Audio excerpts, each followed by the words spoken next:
Las obras de Jonathan Edwards. Capítulo 6.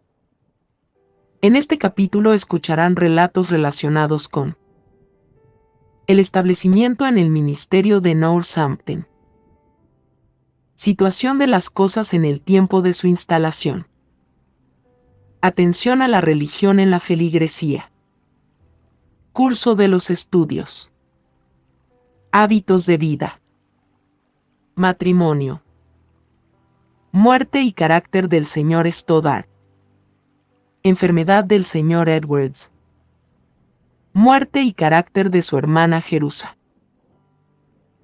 Su primera publicación.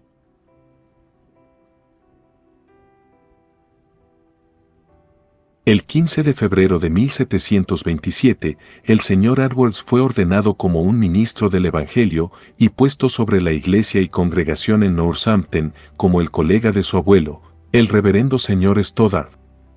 Él estaba entrando ahora en el negocio de la vida, en una profesión atendida con muchas dificultades y teniendo un campo suficientemente amplio para el empleo de las más altas facultades jamás otorgadas a un hombre.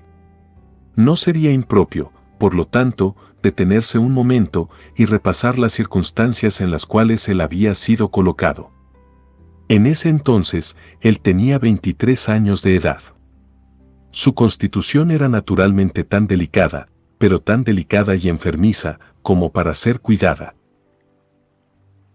Aún en los tiempos en que tenía una salud llevadera, necesitaba cuidados constantes.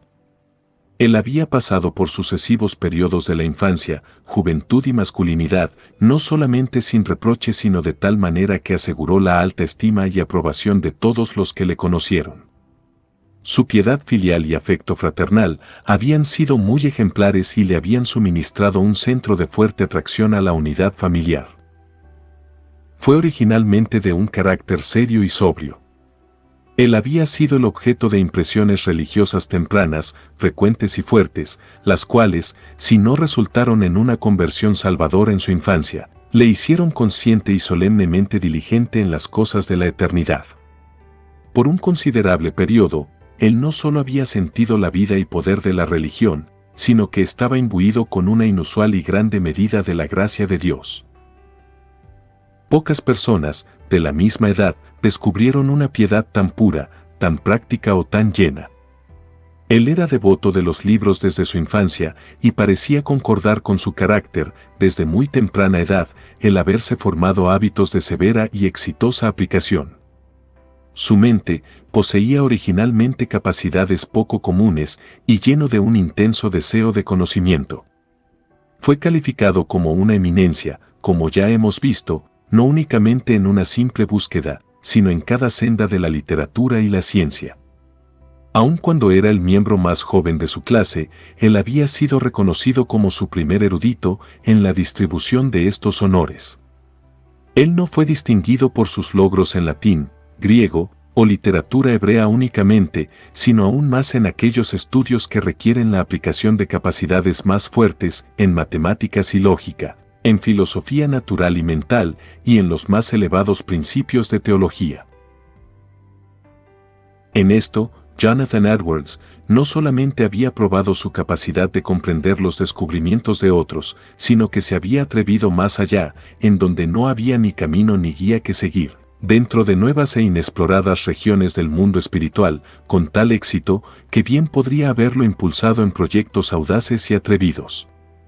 Como oficiales de la universidad, las dificultades más peculiares en las cuales ellos eran colocados le habían dado a él y a sus asociados una oportunidad para adquirir una reputación poco común, no solamente como instructores y tutores de los jóvenes, sino también como hombres de firmeza estable e integridad constante. Su mente era rica en sus logros, sus puntos de vista estaban ya listos para el periodo que estaba viviendo, y singularmente desarrollado e inclusivo, y sus capacidades estaban bajo una completa disciplina, y producían una exacta y perseverante obediencia. Sus hábitos de estudio estaban completamente formados, y eran de un carácter de lo más severo e inflexible. La teología había sido por años su estudio favorito. Por la teología él había abandonado deliberadamente no solo las diversas búsquedas de las ciencias naturales, pero en una medida también aquellas investigaciones de la naturaleza y obras de la mente, las cuales, en un periodo anterior, habían absorbido toda su atención. Él ya había descubierto que mucho de aquello que él encontraba en sistemas y comentarios era únicamente una masa de basura, y que muchos de los grandes principios que constituían el fundamento de la ciencia estaban todavía por ser establecidas.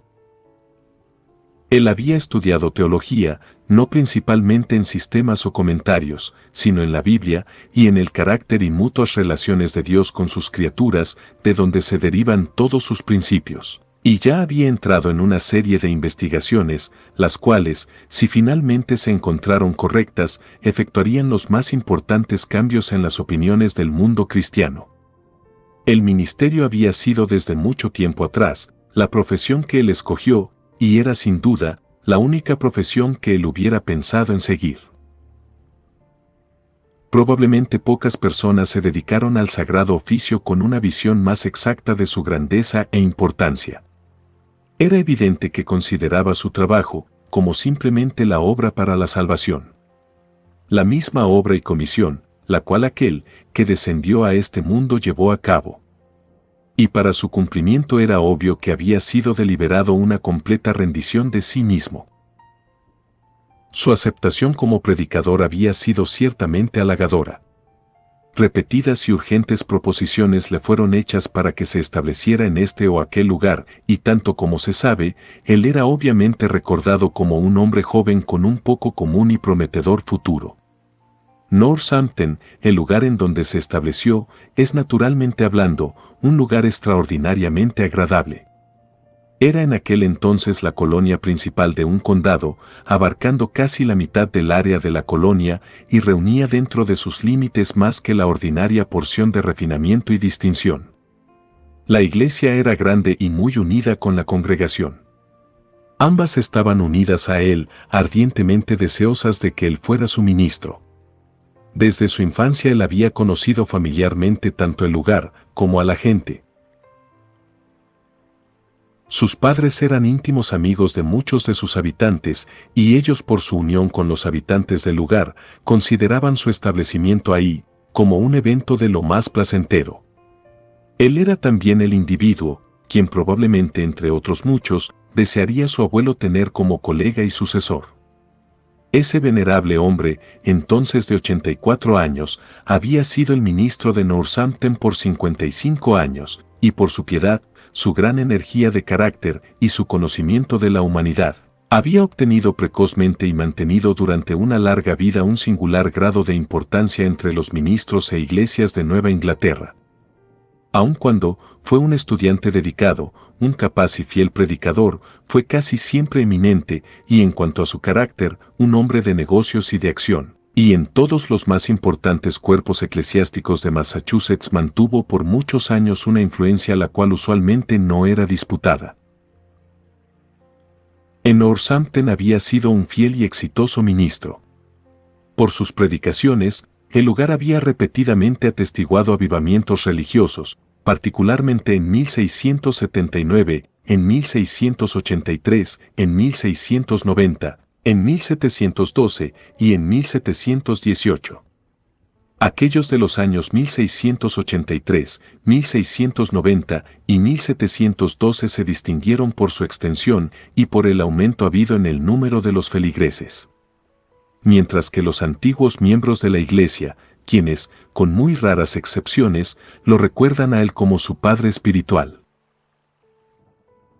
Todos los habitantes del pueblo crecieron bajo su ministerio y han estado acostumbrados, desde la infancia, a respetarlo por su persona y carácter y una consideración para sus opiniones, así como la que los niños tienen hacia aquellos amados y venerados parientes.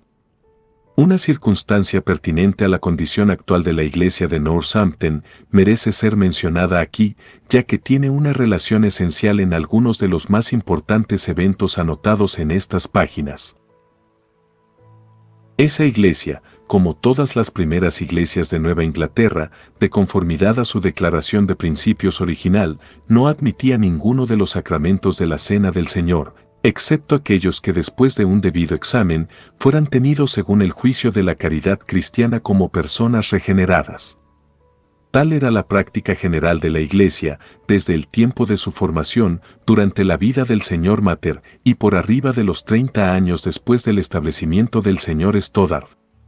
Cuán pronto cambió el Sr. Stoddard sus puntos de vista sobre este asunto, probablemente no podamos asegurarlo. Pero él intentó en 1704 y no sin oposición, aunque, con éxito al final, de introducir un conveniente cambio en la práctica de la Iglesia. Pese a que no se pidió ningún voto para cambiar las reglas de admisión, con todo, el punto de práctica fue admitido. El sacramento, en ese tiempo, era visto como un mandamiento para la conversión, y aquellos que no eran considerados, ya sea por ellos mismos o por otros, como poseedores de piedad, eran alentados a unirse a la Iglesia. La atención a la religión en 1718 no era ni extensa ni de larga duración y parecía no haber terminado felizmente. Durante los 9 años que mediaron entre ese evento y el establecimiento del Sr. Edwards, el Sr. Stoddard atestiguó un tiempo de mucha más degeneración de la que había habido antes entre su gente, particularmente entre los jóvenes, en el cual los medios para salvación eran considerados con poca o ninguna eficacia visible. Los jóvenes se hicieron adictos a hábitos de disipación y libertinaje, el gobierno de la familia generalmente fallaba, el sabbat era extensivamente profanado, y el decoro del santuario era muy frecuentemente perturbado. El mal también prevaleció grandemente en el pueblo como un espíritu de contienda entre dos personas, por el cual ellos habían por muchos años estado divididos, y el que mantenía vivo un celo mutuo, y los preparaba para oponerse uno al otro en todo asunto público. Tales eran las circunstancias en las cuales el Sr. Edwards comenzó su ministerio en Northampton. En este tiempo, el Sr. Stoddard, su abuelo, ya muy avanzado en años, tuvo un buen grado de fortaleza, tanto de cuerpo como de mente, y por un periodo considerable después del establecimiento de su nieto, fue capaz de oficiar desde su escritorio la mitad de cada sabbat. Casi inmediatamente después de ese evento, se le permitió atestiguar una obra de gracia divina entre alguna de su gente, en el transcurso de la cual se creyó, a cerca de 20 personas, que habían sido salvadas milagrosamente. Esto fue para él la más placentera circunstancia, así como la más útil para sus colegas. Su abuelo comentó: «Tengo motivos para bendecir a Dios por el gran beneficio que he alcanzado por esto. No hay duda de que esto fue para preparar a Jonathan para escenas todavía más importantes e interesantes. La atención a la religión, aunque en ningún tiempo muy extensa, continuó por cerca de 2 años y fue seguida por varios años de descuido e indiferencia general.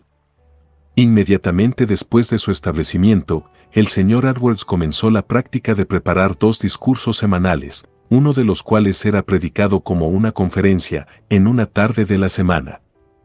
Esto lo continuó él por varios años.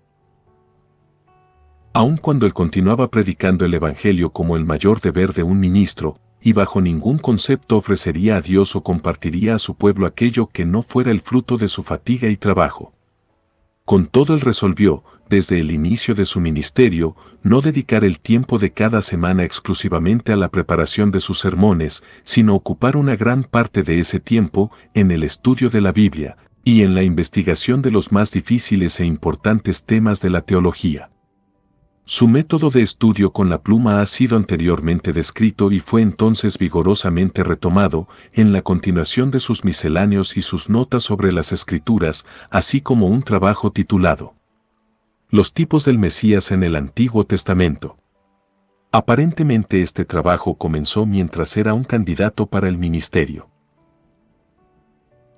Con una constitución enfermiza y una salud generalmente débil, era obviamente imposible llevar esta resolución a la práctica sin la más estricta atención a la dieta, ejercicio y método, pero en todos estos puntos, sus hábitos que habían sido formados desde hacía mucho tiempo y que aún permanecían, con una directa referencia al mejor aprovechamiento del tiempo y a la mayor eficiencia de sus capacidades intelectuales.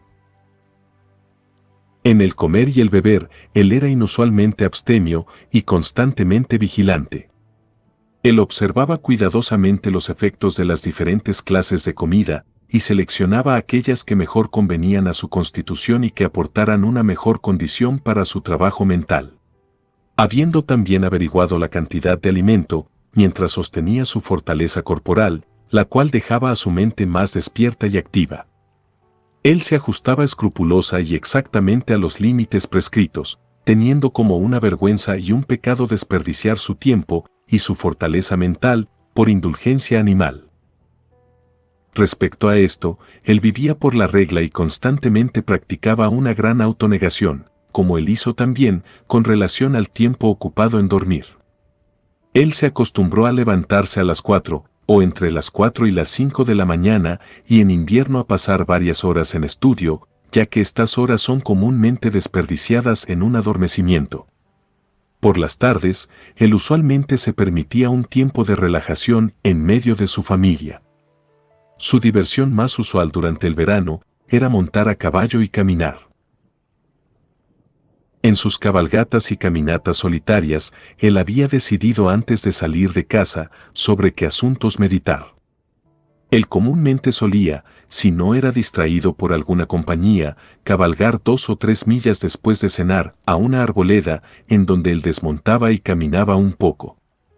En tales ocasiones, generalmente llevaba su pluma y tinta con él para anotar cualquier pensamiento que le fuera sugerido y que prometiera alguna luz sobre cualquier asunto importante. En el invierno, él estaba acostumbrado a casi diariamente tomar su hacha y moderadamente cortar madera por media hora o más. En sus solitarias cabalgatas de una distancia considerable, él adoptó una como memoria artificial. Habiendo buscado un pensamiento con un tema señalado para sus propios resultados, él fijaba un pedazo de papel en un lugar específico de su saco y forzaba a su mente a asociar el tema y el pedazo de papel. Él repetiría el mismo procedimiento con un segundo tema de pensamiento, fijando la señal en un diferente lugar y después en un tercero y un cuarto, tantos como el tiempo permitiera. De una cabalgata de varios días, él podría generalmente traer a casa un número considerable de estos recordatorios, y al estudiarlos sacaba uno por uno, en orden, y escribía el curso del pensamiento del cual cada uno debía recordarle. El Dr. Hopkins observa que él no se había tomado por costumbre el visitar a su gente en sus propias casas a menos que fuera solicitado por los enfermos, o que hubiera oído que ellos estuvieran bajo alguna aflicción especial. En lugar de visitarlos de casa en casa, él se acostumbraba a predicar frecuentemente en reuniones privadas en vecindarios particulares. Frecuentemente invitaba a los jóvenes y niños a su propia casa para orar con ellos y tratarlos de una manera adecuada para sus edades y circunstancias. Él catequizaba a los niños en público cada sabbat al mediodía. Él solía algunas veces hacer preguntas por escrito a personas jóvenes para que las contestaran después de un tiempo apropiado que él les daba para preparar las respuestas. Al hacerles estas preguntas, él procuraba adecuarlas a la edad, ingenio y habilidades de aquellos a quienes les eran dadas. Sus preguntas eran generalmente de las que requerían una respuesta corta, pero aún así no podían ser contestadas sin un particular conocimiento de alguna parte histórica de las Escrituras. Por lo tanto, guiaba y aún obligaba a las personas a estudiar la Biblia. Jonathan Edwards no dejó de visitar a su pueblo de casa en casa, porque no consideraba esto, en los casos ordinarios, parte importante de la obra de un ministerio evangélico, sino porque suponía que los ministros deberían, a este respecto, consultar sus propios talentos y circunstancias y visitar más o menos, según el grado en que pudieran esperar promover con ello más bien los grandes objetivos del ministerio. Él observaba que algunos tenían talento para entretener y aprovechar las visitas ocasionales entre su gente. Ellos tenían palabras de mando y una gran facilidad para presentar útiles y provechosos discursos religiosos en una manera libre, natural y familiar y aparentemente sin diseño y plan. Él suponía que los tales tenían un llamado a pasar una gran parte de su tiempo visitando su gente, pero él veía que sus propios talentos eran todo lo contrario. Él no era capaz de iniciar una conversación libremente con cada persona que él conocía y en una manera fácil cambiar a cualquier tópico que él quisiera sin la ayuda de otros, y esto podría ser en contra de sus inclinaciones. Por lo tanto, él pensaba que sus visitas de esta clase debían ser en alto grado, sin provecho. Y como estaba ubicado en una gran parroquia, hubiera tomado una gran parte de su tiempo el visitarlos de casa en casa, el cual pensaba él podría aprovecharlo en su estudio para mucho más valiosos propósitos, que serían mejores para promover las grandes metas de su ministerio. Ya que le parecía a él que con eso podría hacer mucho más bien a las almas de los hombres y promover más la causa de Cristo, predicando y escribiendo y conversando con personas con creencias religiosas en su estudio, donde quiera que él animara a los tales a restaurarse, en donde ellos estuvieran lastimados en casos comunes, a encontrarlo a él y a tener un acceso fácil a él, en donde ellos fueran tratados con toda la ternura, bondad y familiaridad deseable. Debido a su constante vigilancia y autonegación en el comer y dormir, y su atención regular a los ejercicios corporales, no importando la debilidad de su constitución, pocos estudiantes eran capaces de una aplicación más estrecha y más largamente continuada de lo que era él. Él comúnmente pasaba en su estudio de cada día 13 horas, y estas horas transcurrían no en examinar o atesorar los pensamientos de otros, sino empleándolas en una manera mucho más exhaustiva en la investigación de temas difíciles, en los orígenes y arreglo de los pensamientos, en la invención de argumentos y en el descubrimiento de verdades y principios. No había un método más exacto en la distribución de su tiempo, o un menos esencial servicio. Como consecuencia de su uniforme regularidad y autonegación, y a la fuerza de hábito, las capacidades de su mente estuvieron siempre bajo su mando, y hacían su trabajo programado en el tiempo señalado. Esto lo capacitaba para asignar la preparación de sus sermones, cada semana, a días designados, y temas de investigación específicos a otros días señalados, con excepto en caso de enfermedad o que estuviera viajando, o de alguna otra interrupción extraordinaria. Era raro ciertamente que fallara en el cumplimiento de cada parte de su tarea semanal o que estuviera presionado por el tiempo en su cumplimiento. Tan exacta era la distribución de su tiempo y tan perfecto el control de sus capacidades mentales, que como añadidura para su preparación de 2 discursos cada semana, sus lecturas fijas y ocasionales, y sus labores pastorales acostumbradas.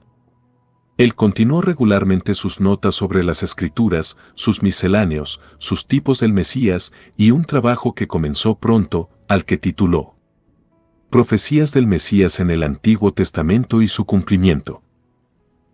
El 28 de julio de 1727, el señor Edward se casó en New Haven con la señorita Sarah Pierpont.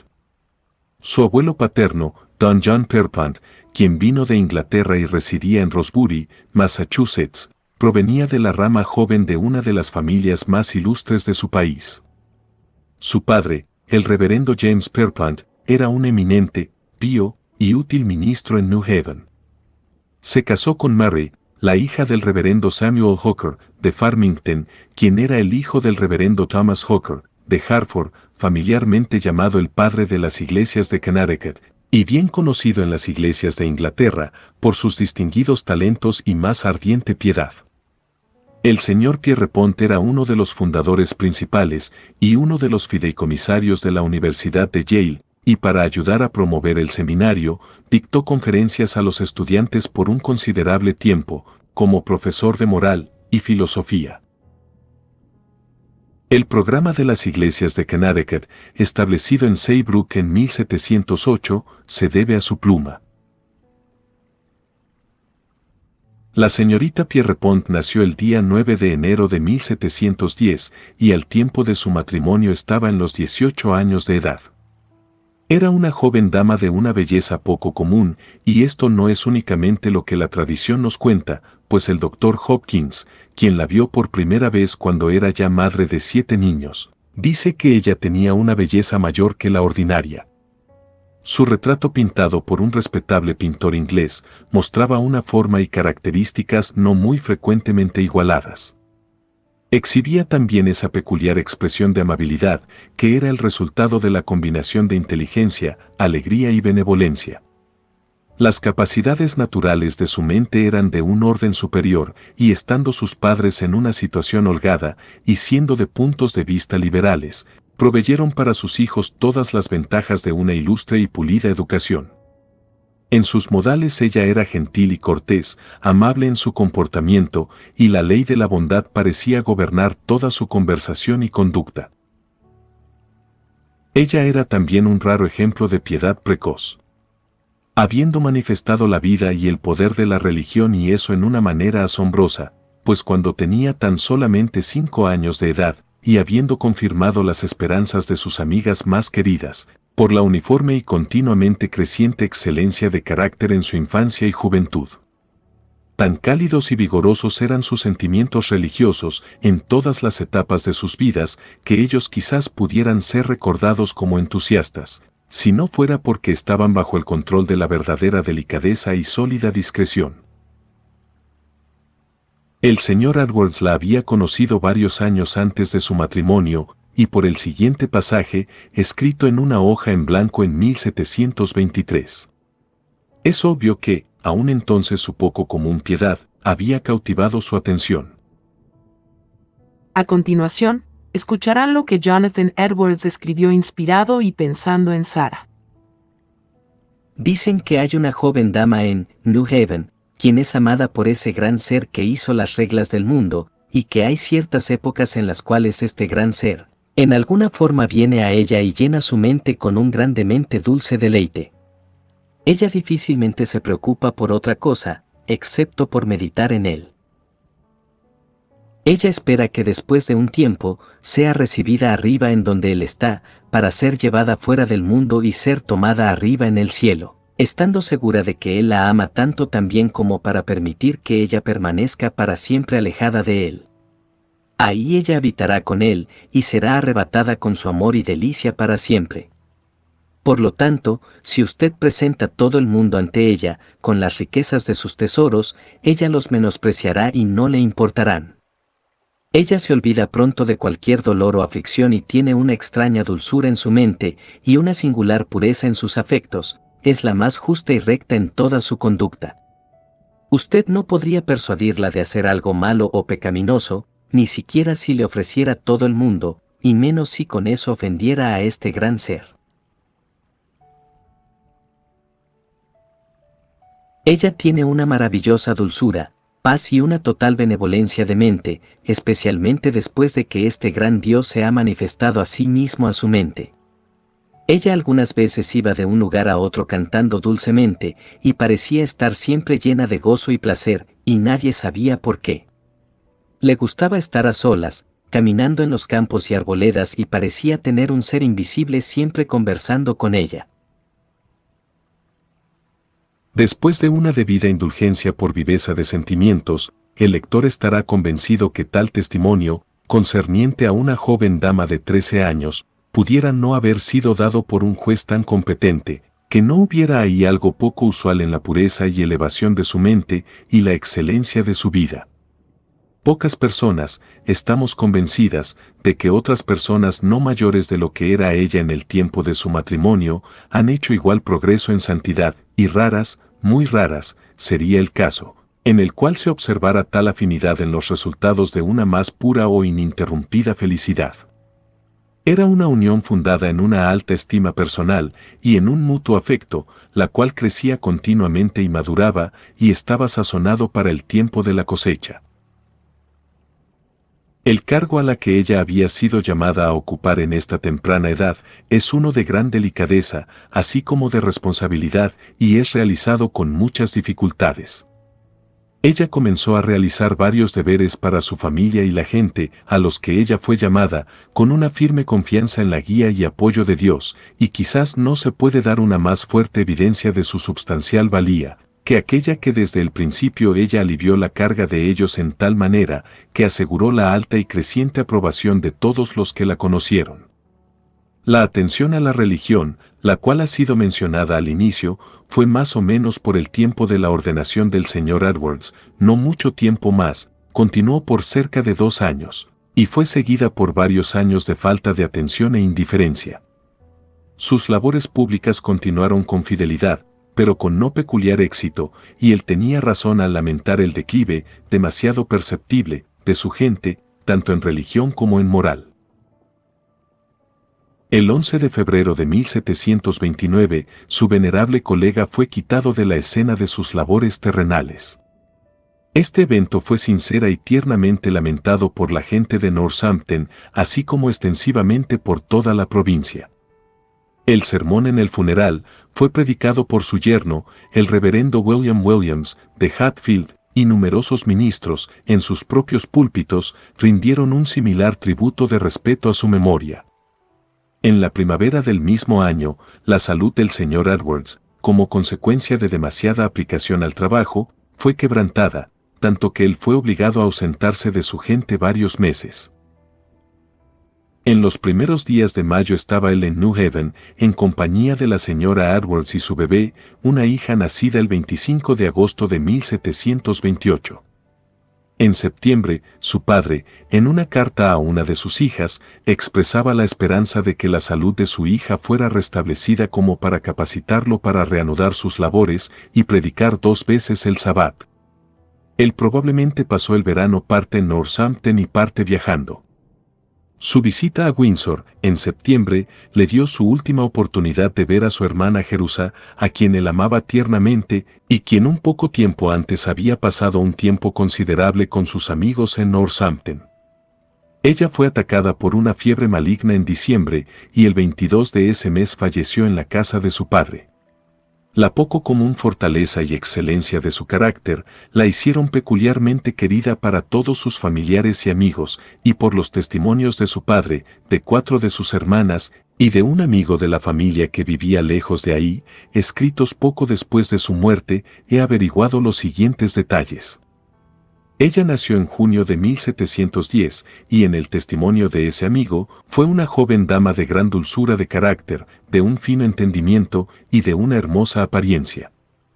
Ella era devota de la lectura desde su infancia, así como afecta a los libros de buen gusto y entretenimiento, ella generalmente prefería aquellos que requerían pensamientos serios, y que son adecuados para el fortalecimiento e información de la mente. Como sus hermanas, ella había recibido una completa educación, tanto en inglés como en los clásicos, y por su habilidad, había justificado las opiniones de su padre, y había mantenido el honor y derechos de su sexo. En la conversación era sólida e instructiva más allá de sus años, aun cuando, al mismo tiempo era alegre y activa, y tenía un poco común ingenio natural y humor. Su ingenio era siempre delicado y amable, y lo utilizaba únicamente para divertirse. De conformidad con la regla que ella prescribía para otro, esta constituía la salsa y no el alimento en el medio. Siendo afecta al retiro y meditación desde muy pequeña, ella pasaba mucho de su tiempo de descanso en caminatas solitarias en las arboledas detrás de la casa de sus padres. La riqueza de su mente, en reflexiones morales y observaciones filosóficas, comprobaba que estas horas no eran desperdiciadas en ensueños, sino que eran ocupadas en sólidos pensamientos y provechosa contemplación. Habitualmente serena y alegre, ella estaba contenta y feliz, no envidiosa de otras, no deseosa de admiración, no ambiciosa, sin pretensiones. Y mientras que ella valoraba grandemente la estima de sus amigos y de lo sabia y buena que esa estima era, estaba firmemente convencida de que su felicidad dependía mayormente y por principalmente, en el estado de su propia mente. Ella parecía haber obtenido el total gobierno de su carácter y pasiones, habiendo descubierto una extraordinaria ecuanimidad y firmeza en las pruebas, y aun cuando estuviera pasando por circunstancias difíciles, ella buscaba el mejor consejo, pero al final, ella actuaba por sí misma. Su vida religiosa comenzó en la infancia, y desde entonces, la meditación, la oración y la lectura de las Sagradas Escrituras no eran una tarea obligatoria, sino un gozo anhelado. Sus hermanas, que sabían cuánto de su tiempo ella pasaba a solas, tenían la mayor razón para creer que ningún lugar era tan placentero para ella como su propio retiro, y ninguna compañía tan deleitable como la soledad con Dios. Ella leía la teología como una ciencia, con el más profundo interés y procuraba el estudio sistemático de las Escrituras con la ayuda de los mejores comentarios.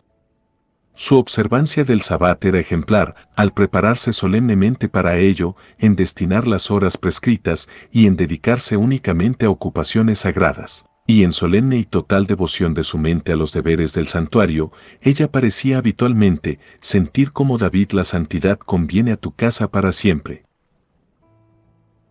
Pocas personas asisten más atentamente a las predicaciones, o juzgan más correctamente en cuanto a ellas, o tienen un mayor placer en aquello que es sólido, mordaz y práctico. Ella vio y conversó con Dios en sus obras de la creación y la providencia. Su gozo religioso era en ocasiones intenso y elevado. Después de decirle a una de sus hermanas, en una ocasión especial, que no podía describirlo, ella le comentó a su hermana que era como un rayo de luz brillante en un lugar oscuro, y le recordaba a ella una frase de los poemas de Watts. Su conciencia había sido realmente iluminada, y su conducta parecía estar gobernada por principios. Ella aprobaba todas las mejores cosas. Había descubierto una gran reverencia por la religión y un fuerte apego a lo verdaderamente piadoso y escrupuloso. Era severa en su estimación de sí misma y caritativa al juzgar a otros, no era fácil de provocar y generalmente trataba de disculpar la provocación. No era apta para mantener los prejuicios y se lamentaba y luchaba por disimular las faltas de los cristianos. En los testimonios de aquellos que la conocían bien, se manifestaba que ella era notablemente amorosa, sumisa, hija obediente y una amable y amorosa hermana, muy útil y servicial en la familia, y gustosamente trabajaba con sus propias manos, muy amable y amigable con sus vecinos, atenta con los enfermos, caritativa con los pobres, inclinada a simpatizar con los afligidos y misericordiosa con los animales, y al mismo tiempo, respetuosa con los superiores, servicial con los iguales, condescendiente y afable con los inferiores, y manifestaba sincera y buena voluntad a toda la humanidad. Cortés y suave en sus maneras, ella era también modesta, sin ostentación y recatada, y mientras que ella sin variación alguna, se respetaba a sí misma, se ganaba el respeto de todos los que la conocían. A ella le gustaba todo lo que era honesto en el vestir, pero era contraria a todo lo que tuviera demasiados adornos y fuera llamativo. Amaba la paz y procuraba reconciliar a aquellos que estaban en discordia, era delicadamente atenta con aquellas de su propio sexo, que eran menospreciadas por otras. Recibía reproches con humildad, y les decía a otros de sus heridas con tanta dulzura y fidelidad, como para aumentar su estima y afecto para sí mismos. Ella detestaba todo engaño, y manipulación, y charlatanería, toda adulación y falsedad, y rechazaba completamente el asociarse con aquellos que manifestaban ese carácter. Ella era muy cuidadosa y selectiva en sus amistades, y la más sincera y fiel para sus amigos. Valoraba en gran manera sus afectos y descubría los más profundos intereses para el bienestar de ellos. Su conversación y conducta indicaban extraordinaria inocencia y pureza de mente, y ella evitaba muchas cosas que eran consideradas correctas por las multitudes ya que era estrictamente virtuosa. Durante su enfermedad ella no fue abandonada. Un día o dos antes de su final, ella manifestó una extraordinaria admiración por la gracia y misericordia de Dios, por medio de Jesucristo hacia los pecadores y particularmente para ella, diciendo: «Es maravilloso. Estoy sorprendida». Una parte del tiempo ella estaba delirando, pero cuando su mente vagaba, parecía vagar hacia el cielo. Justo antes de su muerte, ella intentó cantar un himno titulado «La ausencia de Cristo». Luego murió, en completa posesión de sus aptitudes racionales, expresando su esperanza de eterna salvación por medio de la sangre de Cristo.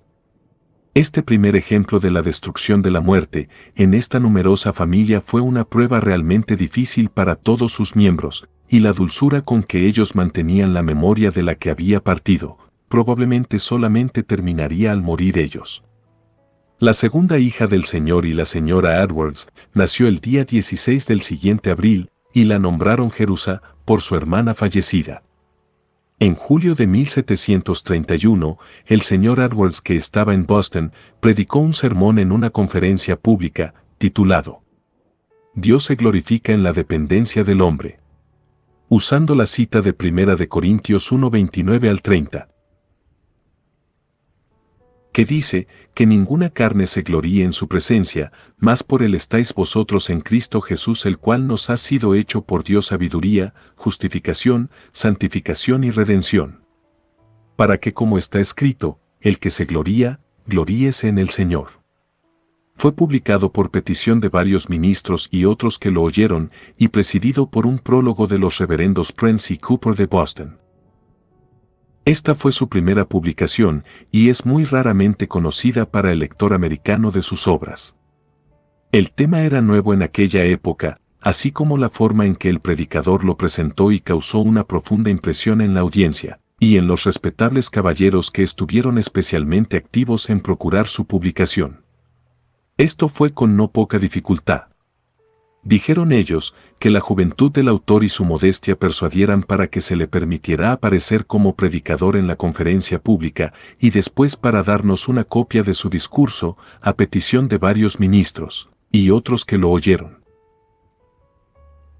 Pero, como rápidamente descubrimos, él era un obrero que no necesitaba ser avergonzado delante de sus hermanos. Nuestra satisfacción fue grande al verlo lanzarse tras tan noble asunto, y tratarlo con tanta fuerza y claridad, como los hombres juiciosos percibieron en la siguiente composición, un tema que confirmaba a Dios como el gran diseñador de la obra de la redención del hombre caído, por medio del Señor Jesucristo, la cual es evidentemente manifestada, en que la gloria de todo debería regresar al bendito ordenador, comprador y adaptador, un tema que entra profundamente en la religión práctica, sin la creencia en la cual, esta pronto moriría en los corazones y las vidas de todos los hombres. A continuación, el testimonio nacido de estos tres excelentes hombres hacia los talentos y piedad del autor. Nosotros no podemos por este medio, sino expresar nuestro gozo y gratitud que el gran cabeza de la Iglesia, que se haya agradado aún para levantar de en medio de los hijos de su pueblo, para la provisión de sus iglesias, aquellos que defienden y mantienen estos principios evangélicos, y que nuestras iglesias, a pesar de todas sus degeneraciones, tiene aún un alto aprecio por los justos principios, y por aquellos que públicamente los confiesan y enseñan. Y como no podremos sino desear y orar que la universidad de la colonia vecina, así como la nuestra, sean como una madre fructífera de muchos hijos como el autor de este sermón.